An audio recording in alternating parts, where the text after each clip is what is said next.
1800-র বেশি চাকরি প্রার্থীর আবেদন আটকে দিয়েছে আমেরিকার টেক জায়ান্ট অ্যামাজন। নর্থ কোরিয়ার চর সন্দেহে তাদের আবেদন আটকানো হয়েছে বলে জানান প্রতিষ্ঠানটির এক শীর্ষ নির্বাহী কর্মকর্তা।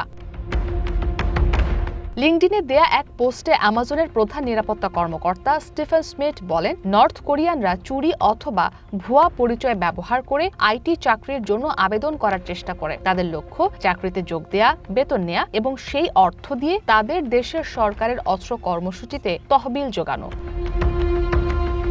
তবে নর্থ কোরিয়ানদের এই প্রবণতা কেবল অ্যামাজনে সীমাবদ্ধ নয়, বরং পুরো প্রযুক্তি খাত জুড়েই বড় পরিসরে ঘটছে, বিশেষত আমেরিকায়। এমনটা জানিয়ে সতর্ক করেন স্টিফেন স্মিথ।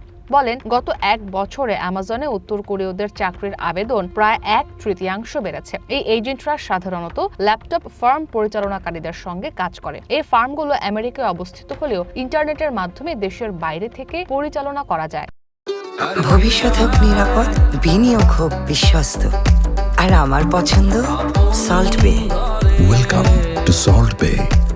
স্মিথ জানান, চাকরির আবেদনগুলো যাচাইয়ের জন্য কৃত্রিম বুদ্ধিমত্তা এবং কর্মী দিয়ে যাচাইকরণের সমন্বিত পদ্ধতি ব্যবহার করা হয়েছে। আবেদনকারীরা আগের চেয়ে অনেক বেশি সূক্ষ্ম কৌশল কাজে লাগাচ্ছে। পুরনো ও অব্যবহৃত লিঙ্কডইন অ্যাকাউন্ট দখল করে সেগুলো ব্যবহার করছে। এমনকি সাধারণ সফটওয়্যার ইঞ্জিনিয়ারদের প্রোফাইল নকল করে নিজেদের পরিচয় বিশ্বাসযোগ্য করে তোলার চেষ্টা চলছে।